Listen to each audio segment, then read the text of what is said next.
me estender muito, não vou falar muito, até porque o foco da noite são as apresentações, né? Eu queria só parabenizar, né, quem conseguiu se adequar a esse novo formato para participar desse evento, né?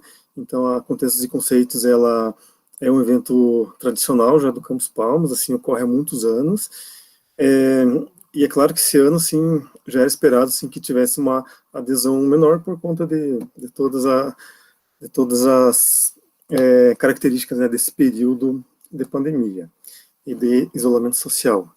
Então, não vou me estender mais, vou passar a palavra para a professora Alcione, e na sequência a gente começa com a apresentação.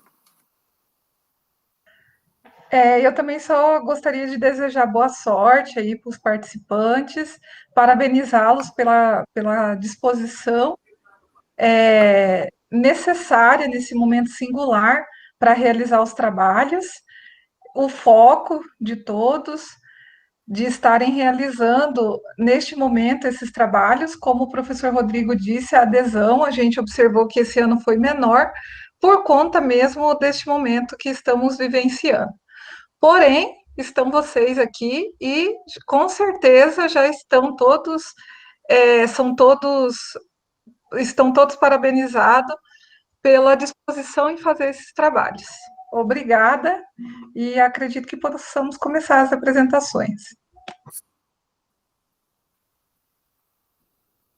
Então, boa noite, eu sou a primeira. A câmera pode ficar ligada, desligada? Acho que seria melhor ligada, se possível. Sim. Uhum.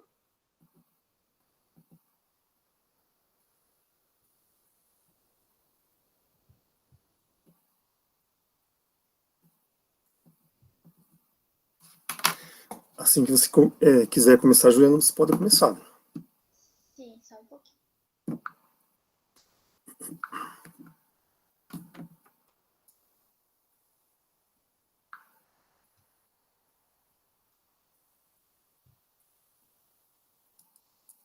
Tá aparecendo certinho?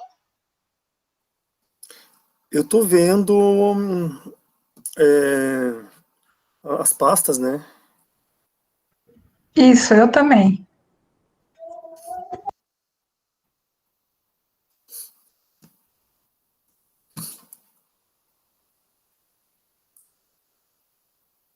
Só um pouquinho, então.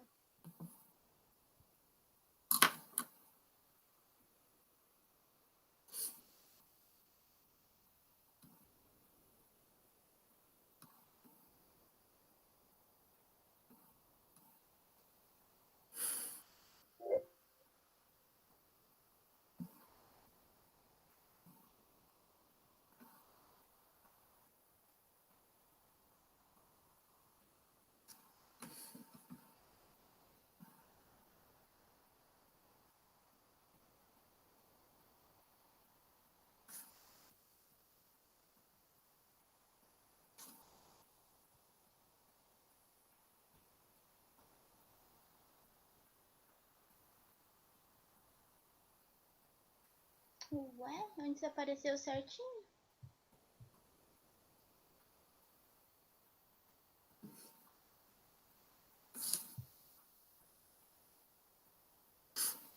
Agora sim? Não vejo ainda, Meu mas Deus. ali fala que, ó, você está apresentando para todos. Não estamos visualizando ainda, Juliana.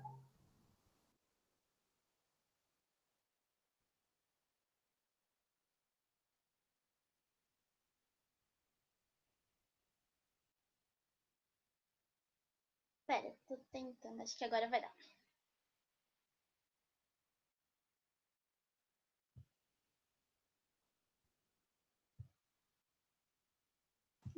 Agora vai.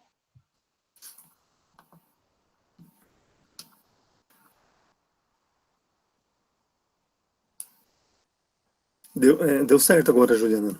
Tá bom, desculpa a demora. Não, capaz. Posso começar então? Pode. Sim. Então, boa noite. Eu sou a acadêmica Juliana Rodrigues da Silva, do 7º período do curso de Licenciatura em Educação Física do Instituto Federal do Paraná, Campus Palmas, e meu trabalho ele é intitulado Agilidade e Velocidade em Crianças Praticantes de Futsal, uma revisão bibliográfica. Então, o futsal é considerado atualmente um dos esportes mais praticados no mundo. Verifica-se a cada dia mais a sua ascensão na cultura dos povos, e no Brasil não é diferente. Aqui o amor pelo futsal é provado por meio das inúmeras escolinhas e ambientes de quadras compartilhadas ou particulares existentes, como também pelo amplo emprego da modalidade nas aulas de educação física. Dessa forma, Gomes e Machado, 1999, destacam o Brasil como sendo uma potência mundial no futsal, e isso se dá através das inúmeras conquistas e títulos alcançados, como também pelo reconhecimento mundo afora, que são fatores que influenciaram e cooperaram para o amplo número de adeptos deste esporte. Desta forma, Cunha 2002 caracteriza o futsal como sendo um esporte coletivo, de colaboração e oposição, caracterizado pela sucessão de movimentos em alta velocidade num pequeno espaço, ou seja, exige um esforço de grande intensidade e uma curta duração. Desta forma, Almeida e Rogato, 2007, destacam que o futsal exige que o jogador se movimente em todas as posições e desempenhe múltiplas funções, isso tanto durante os treinamentos quanto durante as partidas.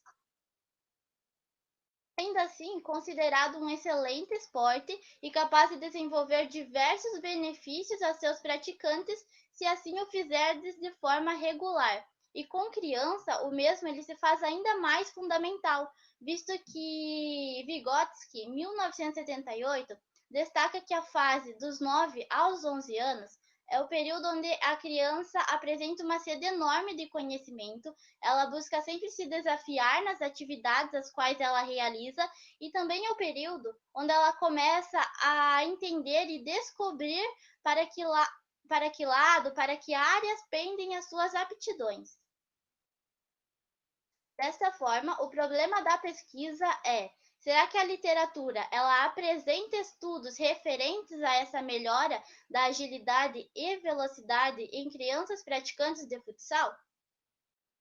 E o objetivo: realizar um levantamento bibliográfico acerca do desenvolvimento das capacidades físicas, agilidade e velocidade em crianças praticantes de futsal.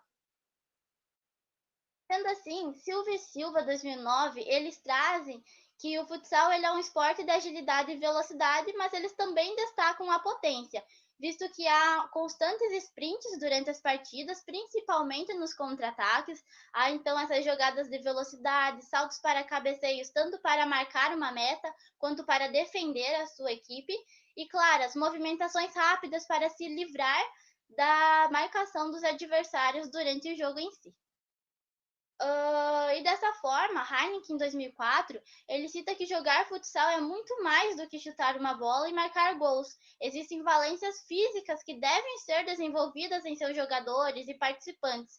Desta forma, trabalharemos então nessa pesquisa a agilidade e a velocidade, onde a agilidade, segundo Bomba 2002, é a capacidade de mudar de direção de forma rápida, mas também eficiente. Ela tem relação com a alternância no centro de gravidade, e também ela é considerada como a habilidade de usar o movimento para ludibriar o adversário à sua frente. E a velocidade, de acordo com Smith e Alejo, 2002, é muito mais complexo do que simplesmente correr rápido. Ela também tem relação com a força muscular para dar esses tiros rápidos, esses movimentos, como também com a reação. Ou seja, a velocidade é a habilidade de reagir rapidamente a um determinado estímulo. Ambas capacidades físicas citadas, elas são fundamentais não apenas para o futsal, como para todo e qualquer esporte que tenha essas características na sua prática. Dessa forma, Moreira 2003 destaca que cada vez mais cedo as crianças iniciam a prática de modalidades esportivas. E com isso, Capitânio 2000 3, ele salienta a importância dessa iniciação esportiva ela ser de qualidade, pois a mesma é e sempre será um marco na vida desse indivíduo. Então, mesmo que já tenha se passado, ou esse indivíduo já se encontre na fase adulta, ele sempre vai se lembrar do que ele viveu anteriormente. Então, seja essa vivência positiva ou negativa. Moreira ainda traz que para que essa iniciação de fato seja de qualidade e positiva, o professor, treinador, ele deve estudar e compreender a faixa etária a qual ele está trabalhando, entender suas características, bem como também compreender como o organismo, como o indivíduo em si, os seus alunos, suas crianças, elas respondem aos estímulos ofertados durante os treinamentos. Sendo assim, essa revisão bibliográfica, ela buscou analisar artigos originais aos quais ponderavam sobre o tema agilidade e velocidade em crianças praticantes de futsal. E o primeiro que a gente traz aqui é o Leite 2012, onde ele observou a relação entre a agilidade e a velocidade. Foi uma amostra, então, composta por 50 crianças do gênero masculino, com idades entre 9 e 11 anos, e o objetivo do estudo foi verificar a existência de uma reação linear entre essas duas capacidades físicas. Após então os testes desenvolvidos, ele constatou que o indivíduo mais veloz, ele não é necessariamente o indivíduo mais ágil, pois não encontrou essa correlação entre as duas capacidades físicas, mas notou e identificou, analisou a presença da agilidade e a velocidade em quem pratica o futsal. O estudo de Souza, 2017, analisou a diferença entre agilidade e velocidade em praticantes e não praticantes de futsal. Então, foi uma amostra composta por 60 alunos, sendo 30 praticantes de futsal e 30 não praticantes, com idades de 9 a 11 anos. E através dos testes realizados e da média e da mediana que ele obteve, ele concluiu que o grupo de praticantes de futsal apresentaram melhores resultados quando comparados aos que não praticavam nenhuma modalidade esportiva. Silva 2018, ele analisou a aptidão física de crianças praticantes de futsal, com uma amostra de 38 crianças do sexo masculino com idades de 9 a 11 anos. E constatou, através dos testes realizados, sendo o teste de agilidade, o teste do quadrado, que é o teste da PROESP, um resultado de 6,06 com desvio padrão de 4,79, ao qual com a tabela de classificação é dado como um excelente resultado. E velocidade, que foi o teste da corrida dos 20 metros, também da PROESP, um resultado de 3,67 com desvio padrão de 5,09, dado na classificação como muito bom. E por fim, o estudo de Alonso, 2009, onde ele analisou a influência do treinamento de futsal na agilidade e velocidade de escolares. Foi uma amostra composta por 40 estudantes do sexo masculino com idades de 14 a 15 anos. E através também dos testes realizados, ele notou que os praticantes de futsal apresentaram melhores resultados e desempenhos em ambos testes realizados. Então, apesar desse estudo ele não se tratar da faixa etária qual aqui investigamos, também se percebeu um bom desempenho nessas capacidades físicas. Esses estudos, então, eles colaboram com diversos outros, como Duarte, Alonso, Passos, as quais também constataram essa presença da melhora da agilidade e velocidade em quem pratica esse esporte em si. Desta forma, através do objetivo ao qual essa pesquisa tinha e da hipótese a qual foi levantada, constatamos que há sim estudos que foram realizados com crianças e que tinham essa temática agilidade e velocidade no futsal. Levamos a concluir então que essa modalidade ela é capaz de desenvolver na faixa etária investigada diversas competências físicas que são importantíssimas para o desenvolvimento das nossas crianças, nossos alunos, e que essa fase dos 9 aos 11 anos, que esse trabalho buscou compreender um pouco melhor, é um ótimo período tanto para se ensinar o futsal quanto para a iniciação esportiva em si, pois é onde ela vai auxiliar no desenvolvimento de diversos aspectos que são fundamentais para que a criança se desenvolva bem. Desta forma, essa revisão bibliográfica ela é apenas um recorte de um trabalho maior, ao qual pretende-se, então, realizar uma pesquisa de campo para constatar os resultados aqui encontrados, mas de forma prática. Essas foram as referências que foram utilizadas nos slides, e obrigada a todos.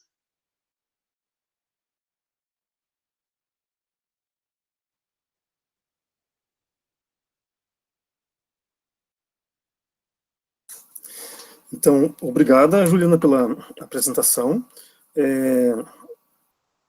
O teu trabalho ficou bem claro, né, pela tua apresentação, o objetivo, a metodologia e os resultados. Eu particularmente achei bem interessante, né, eu não sou da área de educação física, sou da área da farmácia e também sou graduado em letras, então tem uma certa distância, né, em relação à educação física, mas é claro que também tem alguma certa semelhança, né, por ser da área da saúde. Então achei bem interessante o teu delineamento e não tem mais o que falar. Eu passo a palavra para a professora Alcione. Juliana, parabéns aí pelo trabalho, bem interessante.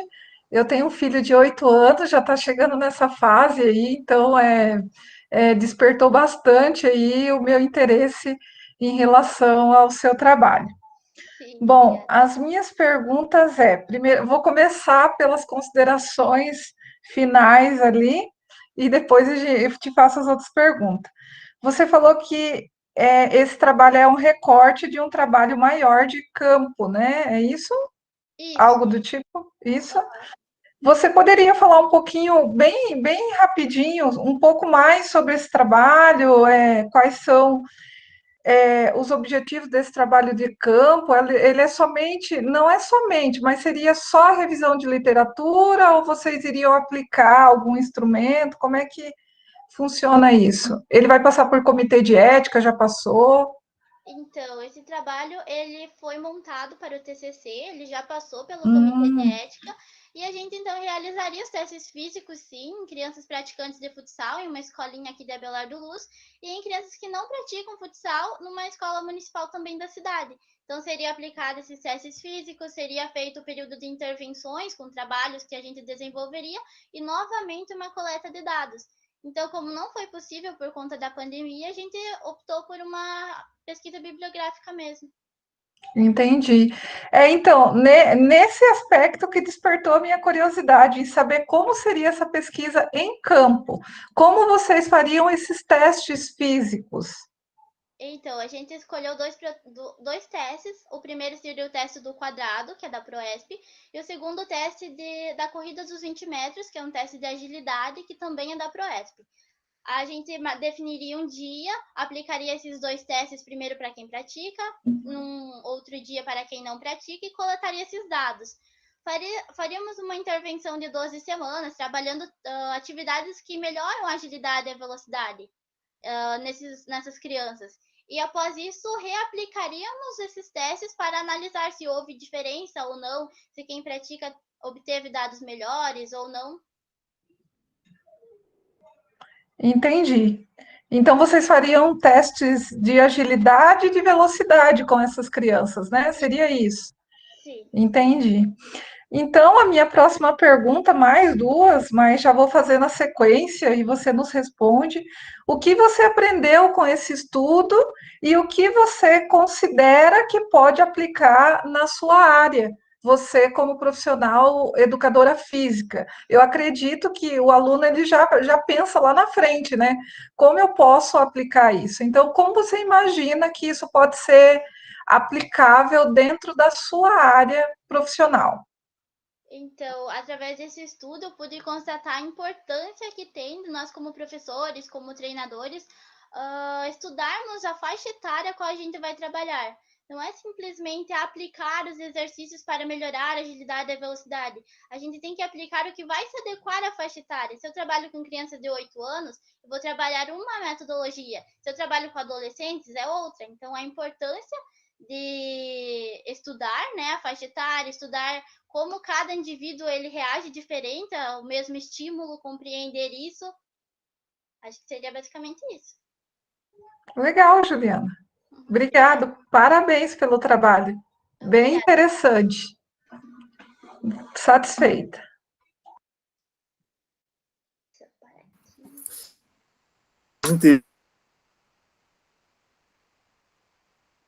O seu trabalho na sequência. Ivan, você tem 20 minutos. Se puder apresentar um tempo um pouquinho inferior, nos ajuda para a gente fazer a transmissão, as perguntas. Perfeito.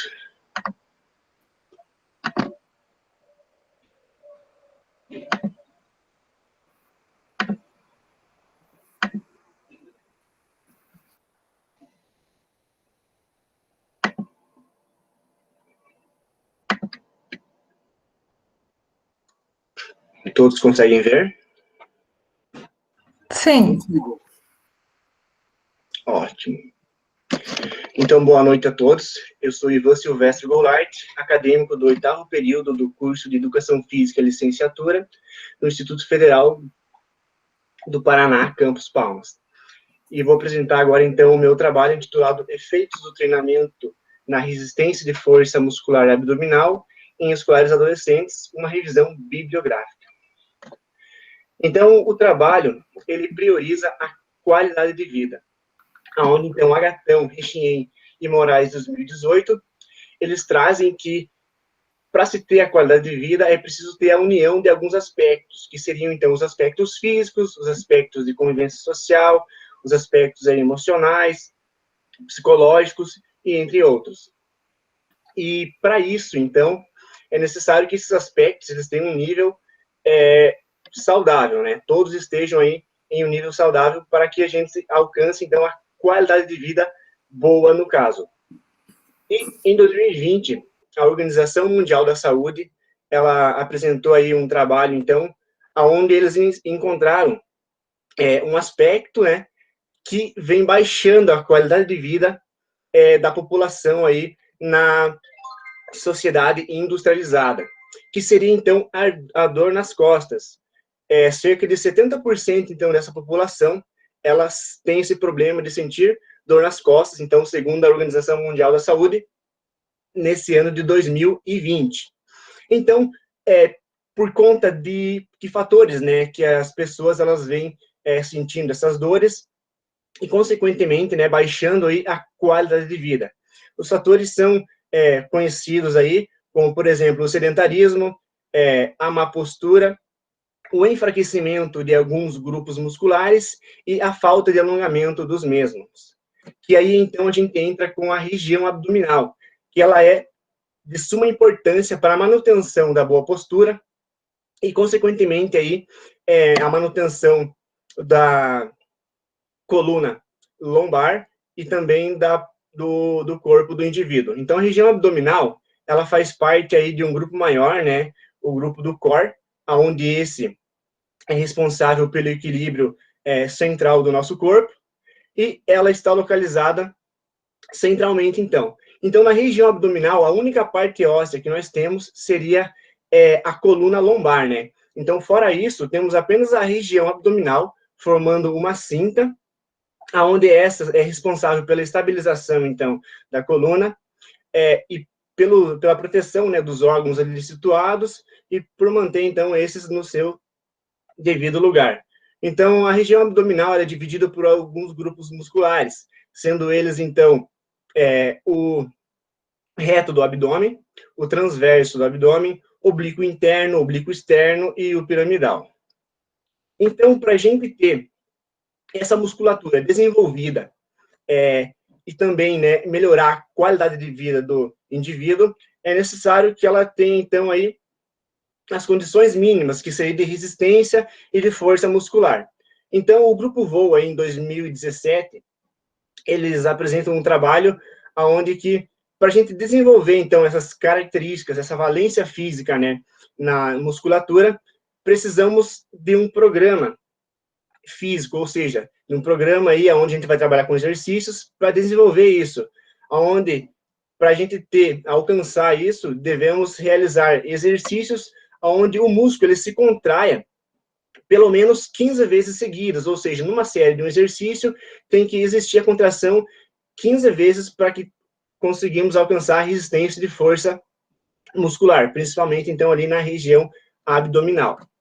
E como é que nós, professores, então, de educação física, né, vamos conseguir melhorar a qualidade de vida dos indivíduos, ou seja, esses que já estão aí na sua vida adulta, vivendo na sociedade afora. Então, nós, como estamos normalmente inseridos na escola, vamos estar trabalhando aí com alguns grupos, né, com algumas faixas etárias, e normalmente adolescentes e crianças. Então, a gente escolheu para esse trabalho o grupo dos adolescentes. Por quê? Porque nessa fase que eles estão aí, então, se desenvolvendo, já tem um entendimento um pouco mais melhor, né, para assimilar o que é passado a eles, eles estão construindo, então, aí a sua identidade individual, e eles, normalmente, vão absorver, né, o que é reproduzido a eles, e aí eles vão reproduzir isso na sua vida adulta. Então, tudo o que eles vivenciam, tudo o que eles experimentam, normalmente é reproduzido na sua vida adulta. Então, nós, professores de educação física, inseridos na escola, devemos desenvolver esse trabalho, enfatizando, né, a importância de se ter uma boa qualidade de vida e mostrando isso, então, né, para o aluno, para que no futuro, não muito longe, né, ele já consiga assimilar isso e levar isso para a sua vida e melhorar a sua qualidade de vida. Então, o problema desse estudo foi saber se existem estudos que evidenciam, né, formas de promover a melhora na resistência de força da região abdominal. E o objetivo dele, então, foi realizar um levantamento bibliográfico sobre os efeitos do treinamento de resistência de força abdominal em escolares adolescentes. Então, a metodologia desse estudo foi uma pesquisa bibliográfica, descritiva e comparativa. Foram analisados apenas artigos originais, e a população escolhida, então, foram os adolescentes e escolares. Então, essa revisão, ela buscou ir por estudos que expusessem dados comparativos sobre a resistência de força abdominal em adolescentes escolares, buscando, então, apresentar métodos eficientes ou, então, ineficientes para a gente ter uma melhora nessa valência física. Então, temos aí o primeiro estudo de Braga, 2007, onde ele traz um programa de treinamento de força nas aulas de educação física. Então, esse programa, ele não tem o foco direto na região abdominal, porém, ela está inserida dentro desse cronograma. Então, para esse estudo, participaram adolescentes aí do sexo masculino, né, entre 10 e 14 anos, foram 230 alunos no total, onde no grupo experimental tivemos 131 alunos e no grupo controle 99. Então, foram 12 semanas de intervenção, com 2 encontros semanais, onde foram executados exercícios pliométricos e calistênicos, sem uso de aparelho, então, e esses duravam aí 15 minutos.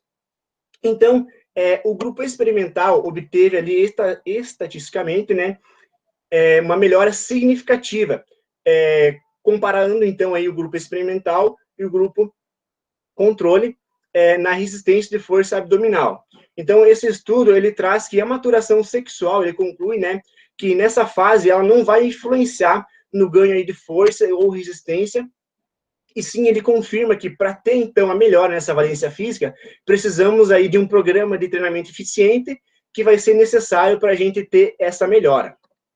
Temos o segundo estudo aí de Manique e Elias, 2010, que eles trazem, então, aí uma proposta, né, de melhorar a aptidão física em geral nas aulas de educação física usando o atletismo. Então, aí eles trabalham com uma turma do 6º ano, onde esses têm idade de 11 a 13 anos. A intervenção foi de 12 semanas, onde eram 2 aulas de atletismo na semana.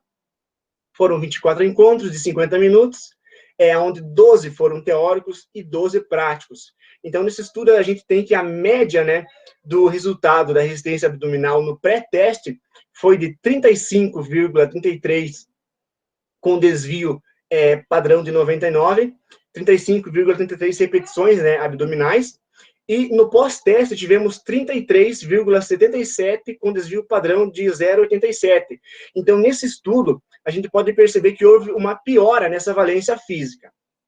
Isso por conta de que não foi dada, então, uma atenção especial para isso. A gente percebe que foi tentado alcançar muitos objetivos, aonde, nesse caso da região abdominal, tivemos um resultado negativo.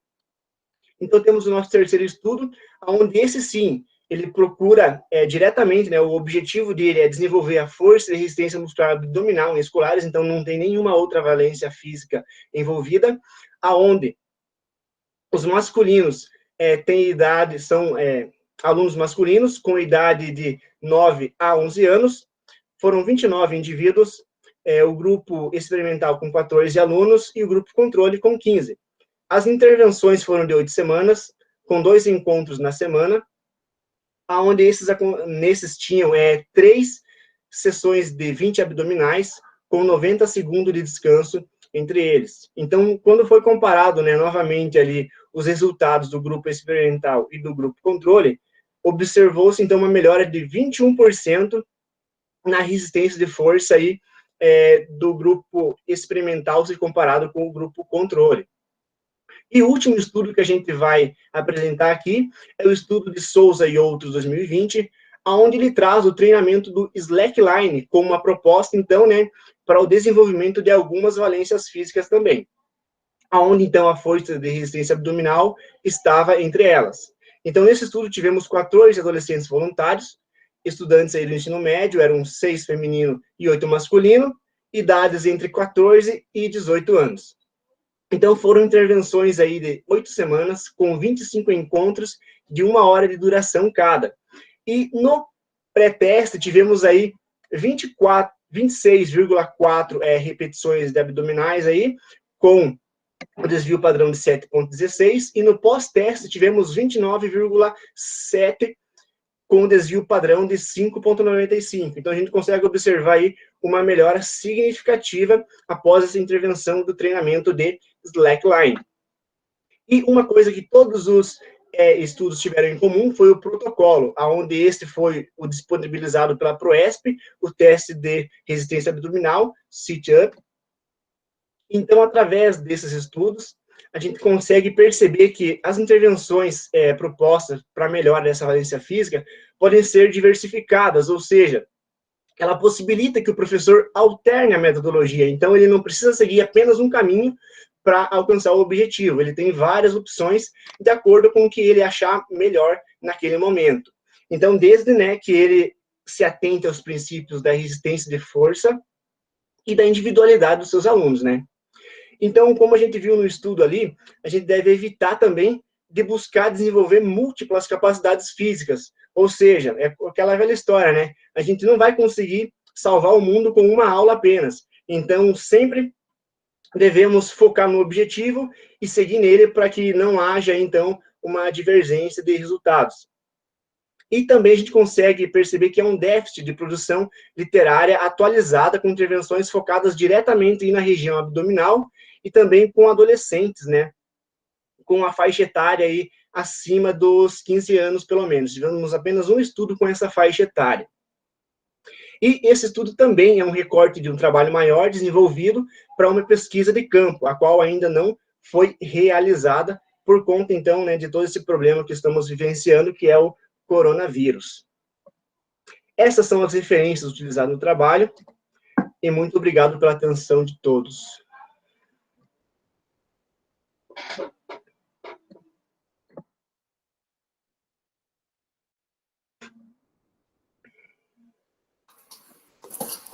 Professora Alcione, você começa, eu começo? Posso começar?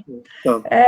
Não tenho considerações em relação ao seu trabalho, Ivan, só gostaria de parabenizar pelo rico trabalho também. Bem interessante.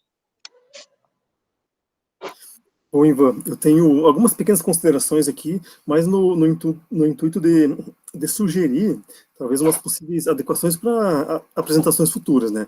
No geral, eu gostei bastante da tua apresentação, e é uma marca da Contextos, né? Que esse evento geralmente, assim, ou é o primeiro trabalho que o aluno apresenta, ou é um dos primeiros trabalhos, né? Então é super normal, assim, que algumas ou inadequações ou algumas coisas ocorram, né, e aí, na sequência da vida acadêmica, vocês vão melhorando, né. Eu gostei bastante do trabalho, do foco, eu só fiquei um pouco, talvez assim, perdido, ou esperando alguma informação mais no desenvolvimento, ou talvez na conclusão, de amarrar com a qualidade de vida, né. Então, na introdução, você falou bastante de qualidade de vida, daí eu fiquei imaginando aqui comigo, né, acho que ele vai, talvez assim, trazer trabalhos que tragam algum parâmetro sobre qualidade de vida, né. Existem alguns parâmetros, assim, até validados já pela OMS, ou enfim, há vários parâmetros para você mais ou menos mensurar a qualidade de vida, e daí, como foi falado bastante, eu imaginei que teria depois, não teve. Então, como sugestão, eu acho que em próximos trabalhos, se é alguma coisa assim que não é o core do trabalho, não é o ponto, mas assim, ou o recorte delimitado, eu acho que dá para falar assim muito que por alto, né? Claro que tem total relação com qualidade de vida, mas daí fala só muito rapidamente, assim, até para não criar essa expectativa assim no público, né, que está assistindo. Perfeito. Daí algumas inadequações, né, no português, no slide lá do que você estava apresentando os dados do trabalho de Lima 2013, tá descasso, né, em vez de descanso, tá com C cedilha em vez de S, né, mas coisas que também passam. Daí eu fiquei assim na dúvida, tinha alguns termos, né, que eu não conhecia, né, pliométricos e calistênicos, né, daí rapidinho fui ali no Google e já me situei e vi o que é, né. É claro que tem todo o linguajar, né, entre os educadores físicos, que não vai dominar, né. Claro que também, se você for explicar todo o termo, às vezes pode ficar maçante a tua apresentação, mas às vezes, assim, se gasta ali 5 segundos, 10 segundos, assim, já situa melhor a tua plateia, até porque a tua plateia é um pouco mais múltipla, né, não só composta pelo pessoal da educação física. Daí fiquei pensando aqui, né, mas eu só pensei mesmo, né, porque não era o foco do teu trabalho, né, eu fiquei pensando assim, e na EJA, né, será que há trabalhos, né, sobre a educação de jovens e adultos, né, já que você colocou, né, que é uma constante, né, várias pessoas com problemas de dor nas costas, e aí a população da EJA já deve estar apresentando, né, mas entendo que não foi o foco do teu trabalho, mas eu fiquei curioso, né, talvez assim, alguém se preocupar com esse público. E daí no final, assim, como sugestão, eu acho que você poderia colocar uma tabela integradora. Daí é uma tabela resumo.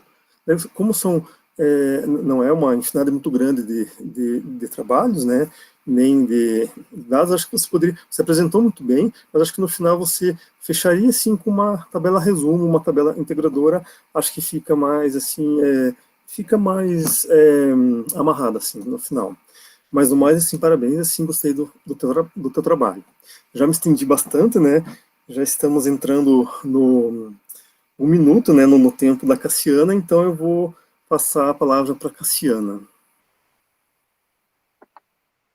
Obrigado. Boa noite a todos. Obrigado, Seiva. Boa noite.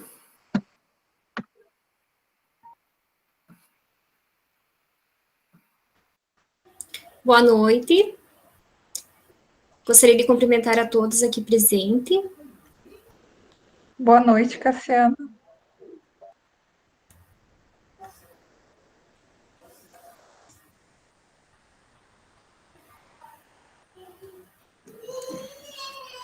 Estão conseguindo enxergar? Só alguém me confirma, fazendo favor?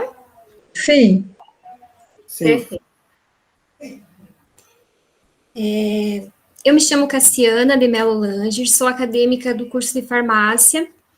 Venho apresentar minha pesquisa, que se intitula Análises Físico-Química da Água Tratada Magneticamente e Aplicação na Produção de Óleos Essenciais de Alecrim Rosmarina officinalis. A água tratada magneticamente, ou água magnetizada, como é conhecida, tem ganhado muita repercussão nos últimos anos, devido a vários estudos que trazem a importância dessa água tratada tanto para diversos organismos vivos, como plantas, animais e a seres humanos. O magnetismo, ele atua principalmente em nível molecular. Pensando na água, a água que a gente recebe nas nossas residências, ela fica estagnada, ou seja, ela fica parada e isolada, se encontra isolada da energia telúrica da Terra. Então, ela perde esse contato com o magnetismo da Terra e fica isolada entre canos e caixas d'água. O que isso gera na água, né? Nas moléculas de água? Faz com que gere macromoléculas. Essas moléculas, elas acabam se aglomerando. Então, esse magnetismo na água vai atuar no rearranjo dessas macromoléculas. Ela vai quebrar essas macromoléculas e elas ficarão mais dispersas. Vale ressaltar que a água ela é diamagnética, ou seja, ela não possui características magnéticas, ela não vai atuar como um ímã, por exemplo. O que acontece? Quando ela é exposta a um campo magnético muito forte, essas moléculas elas são repelidas e acaba ocorrendo a quebra das ligações de hidrogênio, onde fica liberado um hidrogênio, esse outro hidrogênio pode se ligar com outros oxigênios livres, e uma hidroxila que pode se ligar com outros sais presentes naquela água. A principal importância desse magnetismo, a principal questão que faz na água é alterar a ionicidade, porque quebra, como eu falei, essas ligações de hidrogênio, deixando alguns íons livres. Aqui eu trouxe uma imagem para ilustrar, né, o que seriam esses aglomerados de molécula. Então, ali tem os clusters. Cluster é um termo em inglês que significa aglomerado, né? Então, esses aglomerados é como se fosse um cachinho de uva. Cada grãozinho da uva seria uma molécula de água. Então, se essa água fica muito tempo parada, ela tende a se aglomerar e formar esse cachinho de uva. O que acontece? Quando ela entra em contato com o magnetismo, essas ligações elas se rompem e essas moléculas elas ficam ordenadas, como na figura 2, que a gente pode observar. É importante acontecer essa quebra, que a molécula ela fique mais livre, principalmente porque um aglomerado de moléculas ele pode reter no interior substâncias ou elementos químicos que são nocivos ao nosso organismo, ao organismo das plantas. Então, quando ocorre essa quebra, esses elementos nocivos podem ficar mais livres ou disponíveis. O uso da água tratada magneticamente é muito difundido tanto na indústria, na construção civil, agronegócio e a saúde humana. Trazendo no agronegócio, vários estudos têm demonstrado aumento no desenvolvimento de mudas de tomate, aumento na produção de alface, essas alfaces se mantêm por um tempo maior irrigada, aumento no crescimento de rabanetes, maior germinação do sorgo em um tempo médio menor, alteração de alguns macros, micronutrientes, elementos secundários da planta.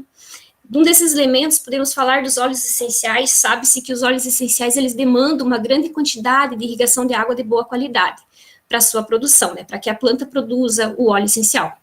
O óleo essencial em específico do alecrim, ele apresenta diversas propriedades de uso medicinal, na indústria de alimentos, como aromatizantes, e até o presente momento não foram encontradas pesquisas que falem sobre a influência da água tratada magneticamente na produção de óleos essenciais de qualquer tipo de planta, inclusive do alecrim, justificando, portanto, a escolha da pesquisa.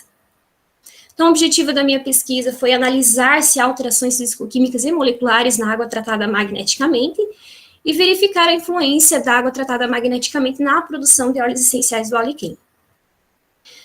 O aparelho utilizado na pesquisa, ele está registrado na empresa Fortimag. Então, a gente vê o aparelho, ele tem 3 ímãs dispostos na sua haste. Esses ímãs, eles são compostos de neodímio, juntamente, esse neodímio ele é associado com boro e ferro, que formam o campo magnético, né? E todo o aparelho é revestido com pó de minério que simula as ondas do infravermelho de onda longa. Bom, para as análises físico-químicas, a coleta das amostras se deu numa residência do município de Palmas. Então, foi coletada a torneira de uma residência do município de Palmas, um total de 5 litros. 2,5 litros receberam tratamento magnético. Então, ambas as amostras seguiram para análise molecular por espectroscopia e análises físico-químicas. Todas as análises foram realizadas em triplicatas e submetidas à avaliação físico-química, então temperatura, condutividade, pH, dureza, alcalinidade, cloretos, acidez, oxigênio consumido. Foi realizado conforme a metodologia descrita por Macedo, 2005, através de titulações com ácidos e bases. Para a verificação da influência da TM na produção de óleos essenciais de alecrim, foi feita a aquisição e manutenção das mudas de alecrim. Essas mudas já estavam identificadas botanicamente. A aquisição se deu no dia 4 do mês de outubro de 2019, num estabelecimento no município de Palmas. Foi adquirido um total de 20 mudas. Essas mudas foram distribuídas em 4 vasos, sendo 5 mudas por vaso, que tem a figura 6, que mostra alguns dos vasos. A irrigação das mudas de alecrim se deu por um período de 6 meses, com auxílio de um regador. 10 mudas foram irrigadas com água sem tratamento magnético e 10 irrigadas com água que recebeu o tratamento. Ambos receberam as mesmas quantidades de água, aproximadamente 200 ml a cada 24 horas. Após esse período de irrigação, foi feita a coleta das plantinhas, né? Foi coletada as folhas, como demonstra a figura 7. Após a coleta, o material foi seco em estufa, com uma variação de temperatura de 30 a 40 graus por 48 horas. Esse material, depois de ser seco, seguiu para um processo de extração, né, do óleo essencial por hidrodestilação, com auxílio do Cleavage, como descrito pela farmacopeia brasileira. Resultados e discussões. Então, eu trouxe uma tabela aqui para ilustrar os resultados encontrados, né, eles foram expressos média por desvio padrão. A gente observa-se o primeiro item referente à temperatura, observa-se que ocorreu um aumento, né, na temperatura da amostra que recebeu o campo magnético. Algumas literaturas trazem que o magnetismo, esse pó de minério que circunda o aparelho, ele tem as mesmas ondas do infravermelho de onda longa. Essas ondas, elas têm uma energia calórica, que faz com que aumente o ponto de ebulição da água e também eleve a temperatura. Então, essa alteração se justifica desta forma. O pH também é muito difundido na literatura, né, que ele pode vir a alterar, observa-se na pesquisa que não ocorreu muita alteração. Um valor bem surpreendente se refere à condutividade, então a gente observa-se que a condutividade teve um valor bem alterado. Isso se diz, como eu falei lá no início, da principal característica do magnetismo na água, que ele altera a ionicidade justamente por quebrar essas ligações e ficar muito íons livres. Muitos íons livres nessa água vai aumentar a condutividade elétrica. A acidez total, outro item abaixo, ele é um parâmetro muito difundido também para análise de água, para verificar a qualidade dessa água. Então, se tiver algum tipo de contaminante, essa acidez vai dar muito alterada. Observe-se que não ocorreu muita alteração, né, referente à acidez. Outro fator bem interessante se refere à alcalinidade. Então, a gente observa que ocorreu um aumento na alcalinidade das amostras que estavam em contato com o campo magnético, né. Como expliquei, né, quando ocorre o rompimento dessas moléculas da água, né, um hidrogênio vai ficar livre e essa hidroxila livre se liga com alguns minerais presentes na água, alguns sais, minerais presentes na água, principalmente cálcio e magnésio. Quando ela se liga com cálcio e magnésio, que ela vai produzir hidróxidos alcalinos, é o que justifica que pode vir a aumentar essa alcalinidade. Outro valor que a gente observa que alterou foi os cloretos, né? A gente observa que teve um aumento no cloro da amostra com que recebeu o tratamento com campo magnético. Alguns autores relacionam que, ao se romper esse aglomerado de moléculas, esse cloro ele fica mais disponível. Não quer dizer que ele está em maior quantidade, significa que ele está mais disponível. A dureza também, observa-se que não ocorreu uma alteração muito significativa, né? O oxigênio consumido também é um parâmetro de qualidade da água, observa-se também que não ocorreu alterações. Para análise molecular, foi feita uma leitura no comprimento de onda de 190 a 310 nanômetros. Observa-se que, em comparação às duas amostras, a amostra com o campo magnético teve uma maior absorvância, principalmente no comprimento de onda de 220 a 260 nanômetros. Foi realizada uma leitura também de 300 a 500 nanômetros. Eu quis separar porque, nesse gráfico, a gente observa-se que não ocorreu alterações nas absorvâncias, né? Então, como a gente viu no primeiro gráfico, ocorreu uma maior absorvância na água tratada em campo magnético, concordando com a pesquisa de Elias, que também encontrou uma maior absorvância. Porto e Barbosa também identificaram uma maior absorvância no V das águas tratadas magneticamente, e alguns autores demonstram teoricamente o porquê isso acontece. que quando você diminui o tamanho de uma molécula química, isso faz com que se requeira menor energia nas transições eletrônicas nas camadas eletrônicas, e isso faz com que aumente a absorção no ultravioleta. Aqui eu trouxe uma imagem, né, de 6 meses após a irrigação do alecrim.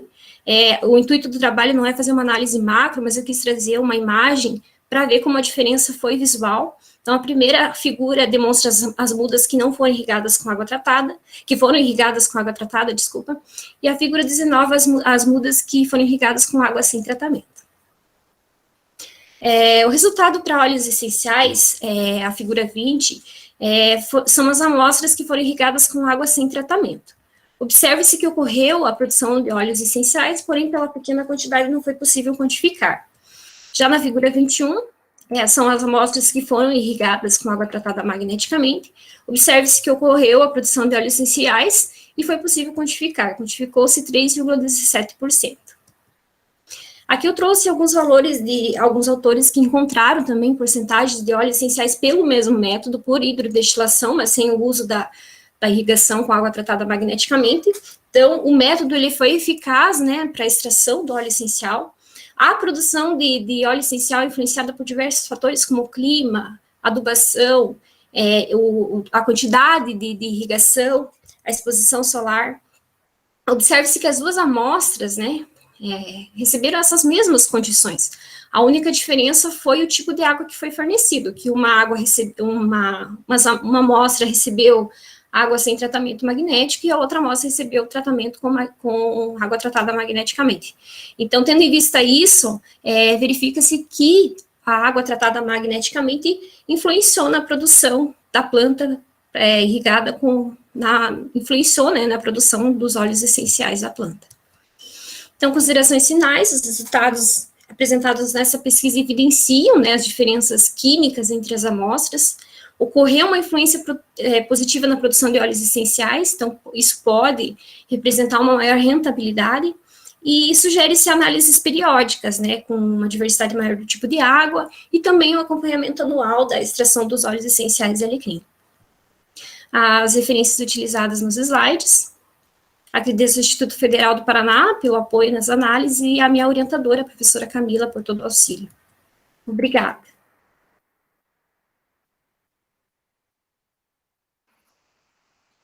Obrigada, Cassiana. Professora Cione, quer começar? Eu começo. Pode começar, professora, é sua área, seu domínio aí. Então, tá. Então, deixa eu começar. Então, parabéns, Cassiana. Eu já conhecia o teu trabalho, né, como sou teu professor, né, acompanhei desde a concepção do projeto, né, você é uma aluna muito dedicada, né, desde o projeto você já é cercando de vários cuidados, assim, porque ele envolve vários aspectos, né, é o botânico, é o químico, então, isso exige, assim, diferentes olhares, né. Até por te conhecer e por conhecer o trabalho, então é lógico que eu tive uma compreensão, assim, muito grande do teu trabalho. Como sugestão, eu acho que você poderia, como a plateia é múltipla, né, tem pessoas de áreas diversas, eu acho que alguns termos caberia uma explicação que você não gasta mais do que 15, 20 segundos. Por exemplo, ali a hidrodestilação por aparelho de Clevenger. Acho que mais algumas informações, poucas, né? Claro que isso não é o objetivo do trabalho, mas acho que dá uma ideia um pouco melhor, né? Claro que, na verdade, sim, só vai compreender quem for um dia para um laboratório fazer a extração, né? Mas mesmo aquela pessoa que não vai para um laboratório, que nunca vai fazer essa extração, algumas informações adicionais a pessoa consegue imaginar, né, se aproximar um pouco mais, pelo menos, do que é esse método de extração. Algumas coisinhas, né, de erros de digitação, de acentuação, né, você me conhece, né, eu sou bem perfeccionista, né, e detalhista, né, então, ali, análise físico-química, daí faltou ali um S do plural, influência sem acento, mas isso é normal, né, porque passa essas inadequações, né, mesmo assim com a nossa atenção. No gráfico lá que você mostra análise molecular, você não colocou a indicação de desvio padrão ou de erro padrão, e eu acho que acrescentaria bastante, assim, né, daria um olhar, sim, matemático e estatístico mais interessante, assim, para a gente ver como que elas se comportam em relação ao erro, né, ou em relação ao desvio. No geral, sim, você apresentou muito bem, ficou claro, né, e é um trabalho bem inovador, né, como você colocou, né, então não há muitos trabalhos assim nessa área, então acho que só por esse aspecto assim de inovação, assim, ele já tem todo um crédito assim o teu trabalho. Então, parabéns, Cassiano. Vou passar a palavra para a professora Alcione. Obrigada, professor. Cassiana, vou confessar que fiquei com muita vontade de lavar meu rosto todo dia com essa água. Mas, brincadeiras à parte, o professor tem razão em relação aos termos. Eu não sou da área, então alguns termos realmente eu até anotei que eu fiquei assim em dúvida, mas porém o seu trabalho ele está bem elaborado, muito bem apresentado, tem uma ótima didática e a forma como você colocou os gráficos, inclusive as figuras também, representando ali os instrumentos utilizados que esses termos foram corrigidos, vamos se dizer assim, porque eu consegui entender claramente o que você estava explicando. Primeiro, porque você explicou muito bem e a sua apresentação ela está bem elaborada. Já percebi que você é uma aluna detalhista e que tem um conhecimento profundo sobre o seu trabalho, porque você explicou muito bem. Parabéns, Cassiana. Obrigada. Bom, a gente está um pouco adiantado, mas se todos concordarem, eu acho que a gente já pode começar a apresentação da Pamela, se a Pamela concordar e os demais também, porque daí a gente ganha um espaçozinho para a gente fazer as nossas perguntas. Por mim, tranquilo. Tudo bem, professora Alcione? Tudo bem, acredito então que possa começar, Pamela, assim que você estiver preparada. Tá. Só vou esperar ela tirar o slide, ou sei lá se é o meu aqui que tá um pouquinho lerdo.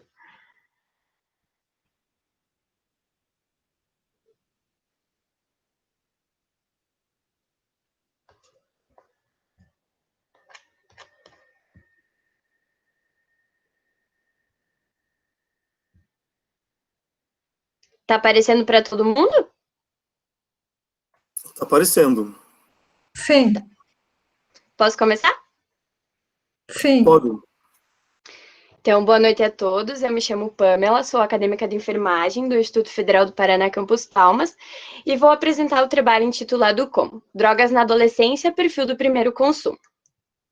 Então, o conceito de drogas ele pode ser caracterizado como todos os tipos de substâncias, sendo elas naturais ou não, que ao serem ingeridas, elas vão acarretar em alterações no funcionamento do organismo. As drogas de maior consumo, elas atuam diretamente no sistema nervoso central e são divididas em 3 grandes grupos, que seriam as drogas depressoras do sistema nervoso central, as drogas estimulantes do sistema nervoso central e as drogas perturbadoras do sistema nervoso central. Então, o primeiro grupo, que seriam as drogas depressoras, elas são caracterizadas pela diminuição da atividade cerebral. Consequentemente, vai levar o usuário a ter uma menor atenção, uma menor concentração e também uma menor capacidade intelectual de processar as informações. Exemplo de droga nesse grupo seria o álcool. O segundo grupo, que seriam as drogas estimulantes, elas são ao contrário das drogas depressoras. Elas vão deixar o indivíduo acelerado, levando ele num estado de alerta exagerado. E exemplo de droga nesse grupo seria o tabaco e a cocaína. E o terceiro grupo, que é o grupo das drogas perturbadoras do sistema nervoso central, ele é o grupo que tem mais efeito sobre o usuário. Por quê? Porque ele pode causar uma distorção na atividade cerebral e ele faz com que o indivíduo ele apresente delírios e alucinações graves. Exemplo de droga nesse grupo seria a maconha e o LSD. Então, segundo a Organização Mundial da Saúde, a adolescência ela pode ser compreendida aproximadamente dos 10 aos 19 anos. E acho que é de conhecimento de grande maioria da população que a adolescência é um período novo, é um período cheio de vulnerabilidade. porque o adolescente, ele está entrando numa fase em que ele nunca viveu. Então, ele fica muito influenciável, tanto pela família quanto pelos amigos. E na maioria dos casos, onde acontece o primeiro consumo, então, seria na adolescência. E esse uso em excesso e precoce, ele pode causar uma multiplicidade de danos, sendo eles retardo no aprendizado escolar, perda ou atraso no desenvolvimento de habilidades e sequelas emocionais e neuroquímicas. Esses danos, eles podem ser mensurados tanto a curto quanto a longo prazo. Então, o objetivo do trabalho foi descrever o perfil do primeiro consumo de drogas na adolescência. A metodologia utilizada foi um estudo quantitativo. Os participantes, então, foram os usuários de um serviço de reabilitação para dependentes químicos. Foram realizadas entrevistas individuais, nas quais aplicaram-se questionários com perguntas abertas e fechadas. Os dados foram processados no software EpiInfo e no software IBM SPSS, e depois disso eles foram avaliados. Esta pesquisa ela foi aprovada, então, pelo Instituto Federal de Educação, Ciência e Tecnologia do Paraná, em 21 de outubro de 2017. Então, os resultados e discussões. Os participantes dessa pesquisa foram 50 usuários de uma comunidade terapêutica, a qual fica localizada em um município do sudoeste do Paraná. Todos os usuários foram do sexo masculino, e as idades desses indivíduos, elas variaram dos 18 aos 67 anos, tendo predominância entre os 31 e os 50 anos. Então, vale ressaltar que essa pesquisa ela foi realizada com adultos que estavam falando sobre o seu primeiro consumo de drogas, que foi na adolescência. Então, a idade do primeiro consumo de droga, ela se deu prioritariamente dos 10 aos 12 anos, com 44%, seguido dos 13 aos 15 anos, com 30%, e dos 16 aos 18 anos, com 26%. Então, a gente observa que a média de idade foi 13,4 anos, e a gente também pode trazer a literatura, que fala que a predominância é aos 13 anos. Isso nos leva a pensar que se a adolescência ela começa a partir dos 10 anos, os 13 anos, os adolescentes entrarem em contato com as drogas é muito cedo, então os prejuízos que elas podem trazer são grandes. A droga mais utilizada no primeiro consumo foi o álcool, com 54%, seguido do tabaco, com 34%, e a maconha, com 12%. A gente pode afirmar que hoje a droga mais utilizada no mundo é o álcool. A gente pode justificar pelo fácil acesso, mas que para os adolescentes não é tão de fácil acesso, porque a venda dela é proibida para menores de 18 anos. Então, a gente vê uma falha no sistema também, porque o álcool é a droga mais utilizada pelos adolescentes. Tanto que a adolescência, ela passa dos 18 anos, né? Mas vale lembrar que desde os 13, os adolescentes já fazem o uso do álcool e do tabaco. A gente também quer enfatizar o efeito multiplicador, trazido pela literatura, que é quando o usuário ele faz uso de uma droga, a chance dele fazer uso de uma segunda droga é muito grande. Então, o dano que uma causa vai ser multiplicado por 2, o que é muito importante a gente levar em consideração, porque se o usuário ele tá viciado em um tipo de droga, a probabilidade de ele se viciar num segundo tipo de droga é muito grande, e os efeitos daí vêm ao quadrado. O local do primeiro consumo, então, deu, assim, na grande maioria, com 30% na residência do usuário, seguido da rua, com 24%, nas festas, com 22%, na residência de amigos, com 12%, na escola, com 8%, e no local onde comprou a droga, com 4%. A gente pode ver, né, como já foi citado, que a adolescência é uma fase de grande vulnerabilidade, o quanto esses adolescentes estão expostos à influência de terceiros, sendo eles da família ou amigos, porque eles são, a família e os amigos se tornam pilares importantes nesse momento. Então, se teu amigo te oferecer, a chance de você aceitar é muito grande, porque é algo que a gente também pode negar que a droga ela tem um efeito positivo, e ela tem um efeito negativo. E se eu só vejo o efeito positivo de quem me ofereceu, a chance de eu experimentar é muito grande. Então, a influência de terceiros deve ser levada muito em conta nessa fase de grande vulnerabilidade. A frequência do consumo aqui, a gente pode notar que no muito frequente, teve 44% dos usuários que responderam que utilizavam o álcool muito frequente, e o tabaco em 72%. Nesse sentido, a gente vê que grande parte dos adolescentes que começaram o uso cedo deram continuidade de maneira constante, o que é muito preocupante, porque se o vício ele é levado desde cedo, há uma grande chance de passar da adolescência para a vida adulta.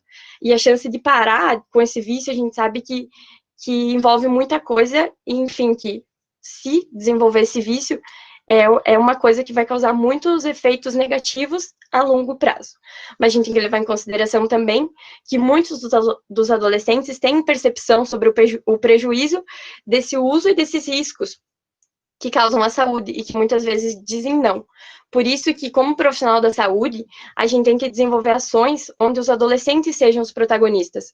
Porque se eles exercem uma influência sobre outros, a gente tem que munir eles de informação para que eles tenham uma opinião consistente e quando cheguem numa influência, eles saibam dizer não. Porque muitas vezes a gente não sabe o que dizer e a gente é influenciado fácil, ainda mais na fase da adolescência, onde pra gente é tudo novo. Então, quanto mais informação a gente conseguir promover para os adolescentes, mais fácil vai ser deles se livrarem de um vício futuro.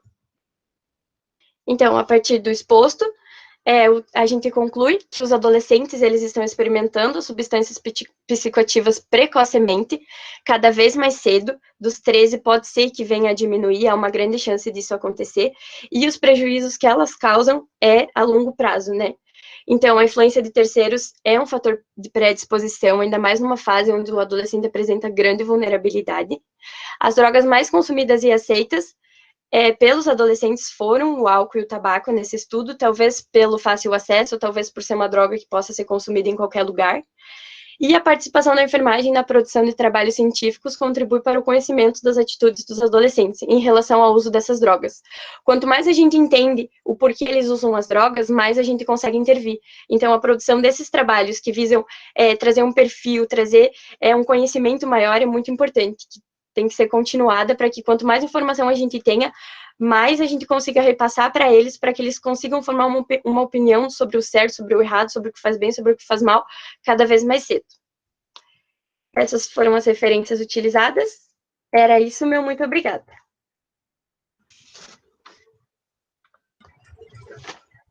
Posso começar, professor? Claro, fica à vontade. Obrigada. Pamela, então, eu tenho algumas perguntas em relação ao seu trabalho, bastante interessante, já te parabenizo aí, pelo trabalho desenvolvido. Eu gostaria de saber, eu senti falta em você falar quando esse trabalho ele foi realizado, já vou te fazer outra pergunta também, você falou que foi aprovado pelo Comitê de Ética em 2017, mas quando ele foi efetivamente realizado, e a pesquisa, onde ela foi realizada, que tipo de instrumentos vocês utilizaram, se ele foi quali, se ele foi quanti, isso também eu senti falta ali nos slides e mesmo na sua fala. E também as porcentagens, como é que foi isso? Quanto você teve aí não sei se foi quali ou quanti, se foi quantitativo ou qualitativo. Então, você pode nos colocar isso? Posso sim.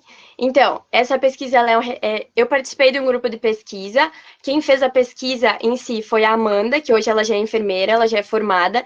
Então, a gente fez um recorte dos dados do TCC dela. Não são a totalidade dos dados. Os dados do TCC dela avaliavam outras coisas também. Então, a gente recortou o perfil desse primeiro consumo, sabe?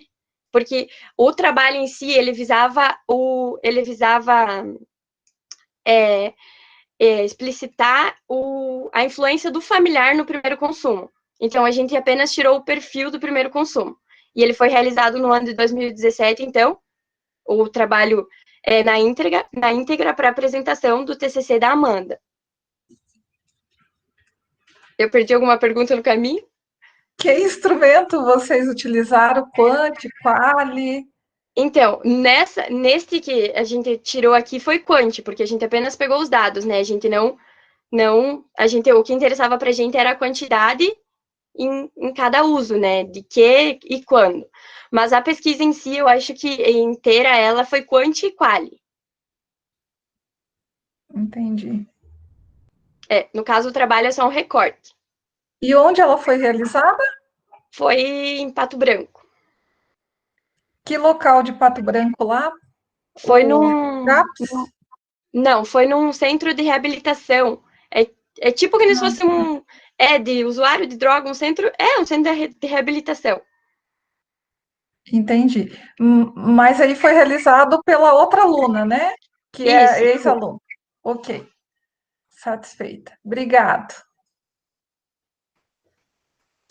Bom, Pamela, então eu deixo fazer alguns breves comentários, né? Então, parabéns pelo teu trabalho, né? Pelo que você falou, então é uma sequência de outra, é uma parte de outra, né? Então isso talvez crie em você talvez um desejo de continuar esse trabalho, assim, ou com outro público, ou tentando responder a outra pergunta e assim por diante, né? Então, o trabalho sobre drogas sempre é importante, né? Às vezes ele parece que é falar mais do que já está posto, né? Mas na verdade, assim, como é um fenômeno universal, né? A utilização, e nada leva a crer de que vai acabar, na verdade ele não vai acabar, né? Então sempre é preciso, assim, estar revisitando, assim, o enquadramento dessa utilização, né? Quem utiliza, como, quando que foi a primeira utilização e assim por diante, né? Você abordou bem o trabalho, né? Mas alguns pesquisadores, assim, às vezes esbarram um pouco numa grande expectativa de que as drogas são um problema, que de fato são, e que é possível eliminá-lo, né? Na verdade, não é, né? Então, desde que a humanidade é humanidade, o homem, ele busca substâncias para alterar a mente, e sempre vai buscar, por diferentes motivos, é, por diferentes situações. O grande problema é que nos últimos 120 anos, 150 anos, a utilização de substâncias que alteram a mente saiu fora do contexto que tradicionalmente era utilizado, né? Então, como eu falei, desde que o homem é homem, ele utiliza substâncias para alterar a mente, mas geralmente assim esse uso era restrito a situações ritualísticas ou ligadas ao sagrado, a alguma religião, alguma coisa assim. Só que tudo isso ganhou uma grande proporção, assim, de uns 150 anos para cá, né? E aí, desde então, é um grande problema de saúde pública. Então, assim, é sempre importante, assim, ficar analisando, assim, como que esse problema está ocorrendo. Só uma sugestão, né? Se você for apresentar esse trabalho para um outro público ou algum outro trabalho, né? Você colocou lá que o projeto ele foi aprovado pelo IFPR, né? Na verdade, você quis falar que ele foi aprovado pelo Comitê de Ética em Pesquisa do IFPR, né?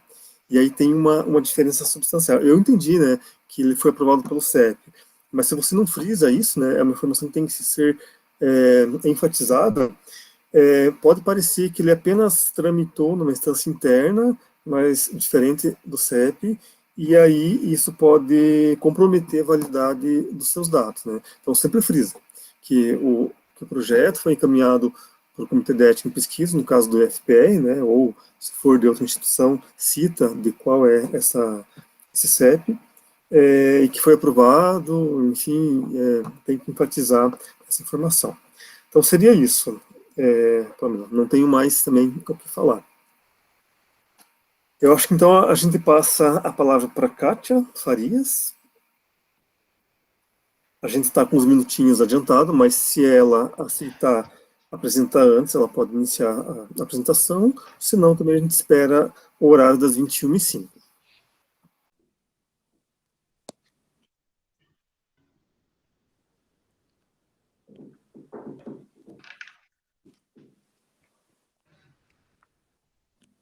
Então, boa noite a todos. O meu nome é Kátia, eu sou acadêmica do 9º período do curso de enfermagem e o meu trabalho é intitulado Relato de Experiência, o conhecimento da classificação de risco por parte dos usuários de unidades de urgência e emergência através da sala de espera.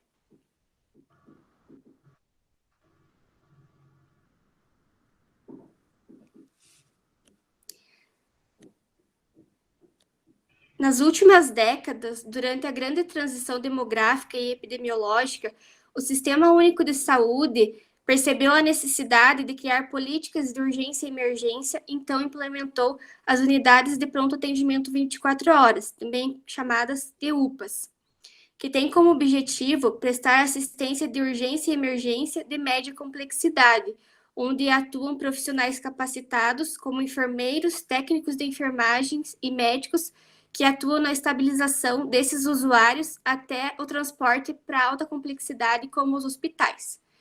Para a organização desse serviço, foi implementado o acolhimento com classificação de risco, que tem como objetivo o atendimento humanizado e prioritário aos pacientes mais graves.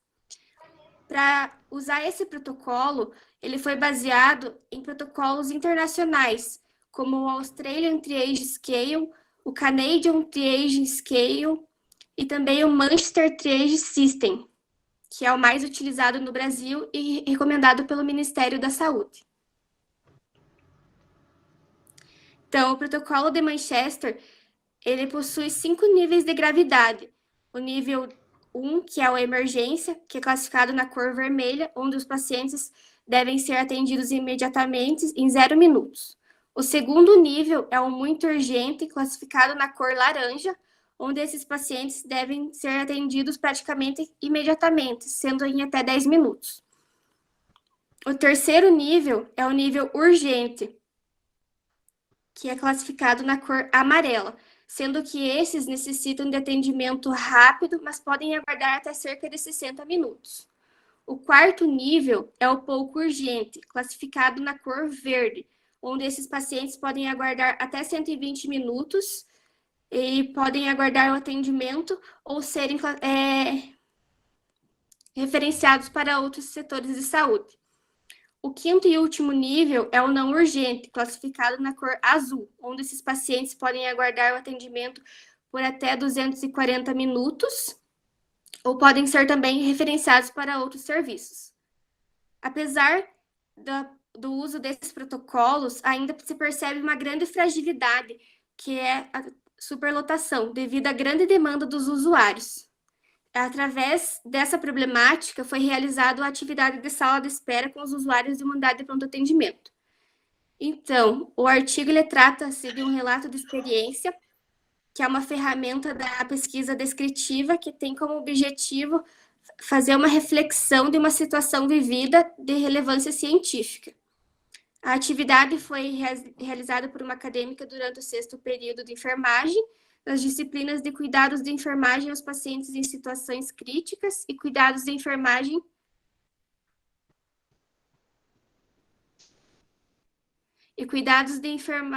na saúde do adulto e do idoso 2, durante os meses de agosto a dezembro de 2018, na cidade de Pato Branco, Paraná.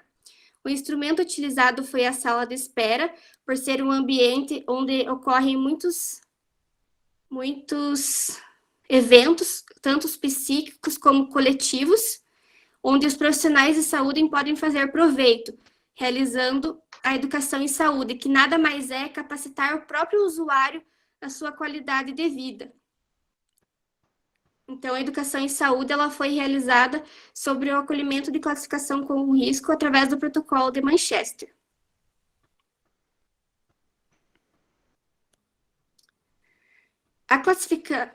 O acolhimento com classificação de risco é uma atividade privativa do enfermeiro, conforme determina o artigo 1º da resolução do COFEM, número 423 de 2012, que diz que o enfermeiro ele deve exercer essa atividade justamente por possuir aporte científico e raciocínio clínico e lógico rápido, pois já que esses setores são de urgência e emergência e demandam um atendimento rápido.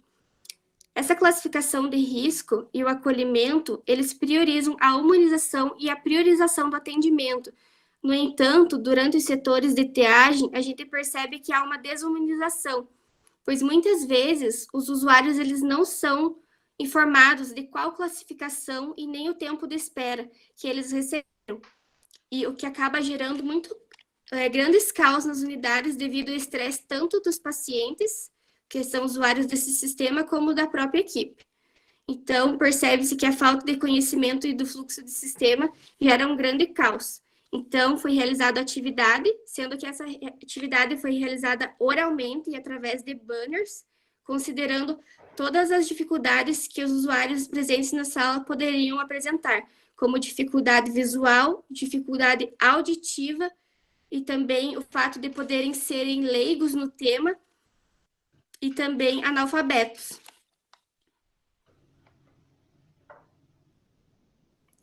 Então, através da atividade realizada, percebeu-se uma grande necessidade dessa informação para os usuários, pois, quando informados, eles podem estar contribuindo com o sistema, porque muitas vezes eles desconhecem como funciona esse fluxo. Então, quando eles têm conhecimento, eles evitam a superlotação desse sistema. Também percebeu-se que a educação em saúde, ela não é privativa de nenhum profissional específico e ela pode ser realizada por qualquer profissional, desde que esse tenha domínio do tema. Então, essa foi a minha apresentação. Desculpa pelos problemas técnicos e estou aberta a perguntas. Posso começar, professor? Pode.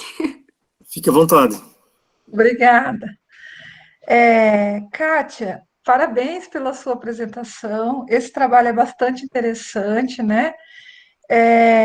Quem já algum momento esteve numa unidade de saúde como usuário, nós, como profissionais de saúde, a gente sabe quanto isso é importante, essa classificação de risco, né? E o estudo sobre ela ainda é pouco realizado. Então, se precisa ainda fazer muito estudo, em especial nos serviços de saúde da família.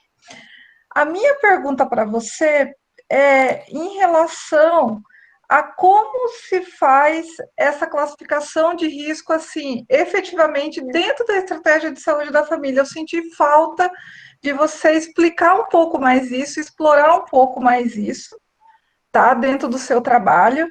Acho que isso tinha que ser mais esclarecido dentro do seu trabalho. E a outra, eu já vou fazer o apontamento também, porque o nosso tempo está um pouquinho, acho que está um pouco curto.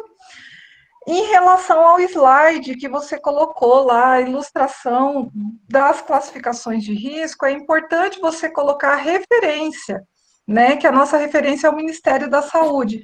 É importante você colocar a referência e o ano que você tirou isso, porque na saúde é muito dinâmico, muda tudo muito rápido, então é bem importante a gente saber, tá? Da onde vêm essas informações, ok? É isso. Aguardo a sua resposta. Então, vou falar primeiro da referência. Eu coloquei, só que eu acabei na correria, no desespero, né, nervosismo, acabei mandando a versão não salva para a professora Albimara, mas eles têm todos a referência em todos os slides. A questão da classificação de risco na estratégia de saúde da família, como a senhora falou. Então, eu não coloquei sobre a estratégia de saúde da família, porque ela foi realizada numa unidade de pronto atendimento, ou seja, de emergência. Então, essa classificação de risco, ela se deu na unidade de urgência e emergência. Mas tanto na unidade como na unidade de saúde, quanto na unidade de emergência, essa classificação de risco, ela se dá primeiramente pela recepção dos usuários por um auxiliar administrativo, através de uma fila. A quem chegar primeiro vai ser chamado na triagem, e quando a emergência, que é o atendimento imediato, ou urgência, ele já chega justamente pela porta da emergência. Então, ele vai ser atendido, não importa se foi classificado ou se foi recepcionado, ele vai receber primeiramente esse atendimento porque é prioridade.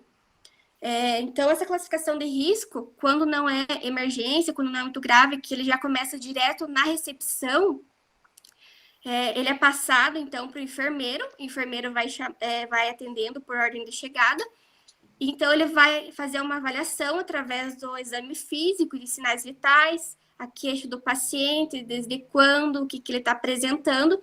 Então, assim, ele vai classificar pela cor e pelo tempo de espera, dizendo qual é a necessidade de tempo que ele realmente precisa, se ele tem que ser atendido agora, se ele pode aguardar 120 minutos, 240 minutos, ou se ele pode ser referenciado para outra unidade de saúde. Ok, obrigado pelas suas respostas e parabéns pelo seu trabalho. Obrigada. Bom, Kátia, então eu vou fazer mais umas considerações genéricas, né? Eu acho que eu achei que você apresentou muito rápido, assim, né? Então você falou assim e daí de repente acabou, assim.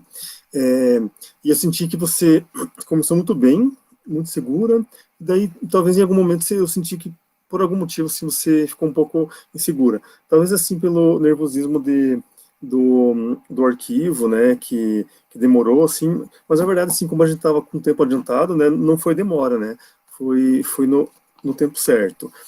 E como você comentou, né, que você enviou o arquivo que não era a última versão, né, isso é bem comum, né, porque quando ele vai fazer um trabalho, mesmo um TCC, que é o trabalho mais importante, né, eu diria assim, da nossa formação na graduação, ou até a dissertação do mestrado, a tese de doutorado, geralmente a gente tem várias versões, né, e aí eu até oriento alguns alunos meus, assim, a dar o nome do arquivo, assim, com data, porque daí assim, a gente sempre diz, qual que é o mais atual, é o que está com a última data, né, e daí mais perto do evento, né, às vezes até colocar por hora, que daí ajuda a gente se achar. Eu falo isso até porque eu já, na minha apresentação da minha dissertação do mestrado, eu apresentei no arquivo que não era a última versão. Isso eu só fui perceber durante a apresentação. Isso é um fator bem estressante, né? Então, talvez isso tenha te estressado, né? Porque você percebeu em algum momento que não era aquele arquivo, né? Mas isso acontece, né? Isso é bem comum, né? Como eu disse para você, comigo também aconteceu e foi bem estressante porque aqueles últimos retoques assim que eu tinha dado, assim que teria um efeito assim muito interessante, sim, eu perdi por conta que eu abrisse um arquivo que não era o último. Bom, o teu trabalho eu achei bem interessante, é, até porque imagino que algumas pessoas, né, alguns usuários, quando eles vão para um serviço de pronto atendimento, de urgência ou de emergência, eles não têm a vivência do serviço de saúde, né? Desse tipo de serviço, pelo menos. Então, é comum que às vezes ele não entenda assim, essa classificação, né, entre urgência e emergência. E aí, isso talvez possa ser um motivo de insatisfação e às vezes até de agressão. Frequentemente, de uns tempos para cá, é muito comum os profissionais de saúde serem agredidos, né? Não só verbalmente, mas também fisicamente, né? Então, volta e meia a gente, a mídia traz, né? Relatos assim de enfermeiro agredido, técnico de enfermagem, auxiliar, médico. Eu brinco que o farmacêutico só não apanha por causa do balcão, né? Porque eles não conseguem acertar a gente. Mas médico, enfermeiro e auxiliar de enfermagem, assim, eles são agredidos, assim. Isso é um problema, assim, que, na minha percepção, vem se avolumando, assim, dos últimos tempos para cá. Bom, eu não tenho mais considerações a fazer. Não sei se alguém mais quer fazer alguma consideração, professor Alcione.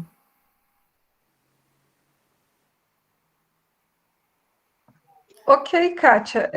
Eu acho que eu fiz a confusão aí da estratégia, porque você falou o tema antes e começou depois, e aí realmente eu me perdi um pouco nessa parte.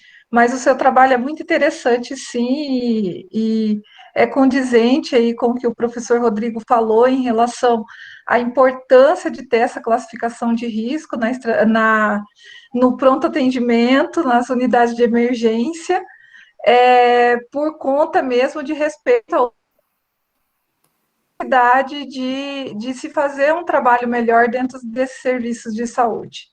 E como você frisou bem, qualquer funcionário dentro do serviço de saúde é responsável pelo acolhimento do paciente e deve direcionar ele ao enfermeiro.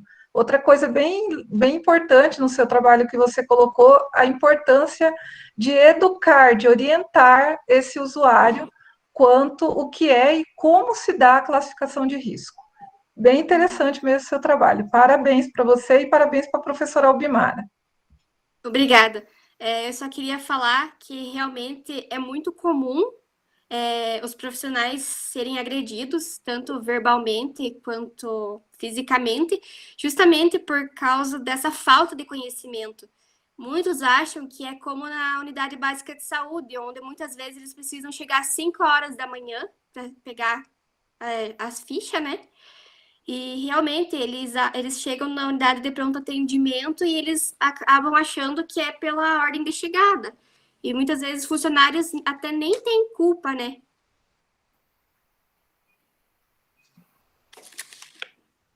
Se alguém quiser fazer mais alguma pergunta, eu posso responder. Se não, muito obrigada. Da minha parte é isso, cara, parabéns para você, para tua orientadora, né? E acho que é isso mesmo, né? Como você falou, né? Que às vezes o paciente, por não saber, ele imagina que é uma outra lógica, né? Aquela que é aplicada na unidade básica de saúde, né? Mas daí a importância também de orientar esse paciente, né? E ter os cartões, as indicações, porque ele também não é como não é da rotina dele, do cotidiano, né?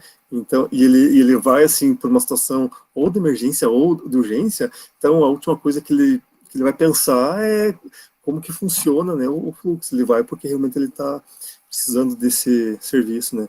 Então, você acha que o esclarecimento assim ajuda muito, assim, acho que ajuda para os pacientes, ajuda para os profissionais, ajuda para o gestor, assim, porque para o serviço rodar mais redondo, digamos assim, né?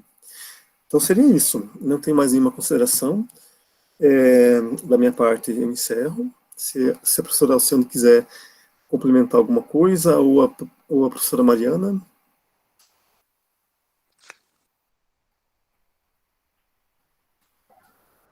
Desculpa, eu estava cuidando da outra sala aqui também. Então, encerraram as apresentações por hoje? Sim, encerraram. Perfeito. Então, eu vou parar as gravações.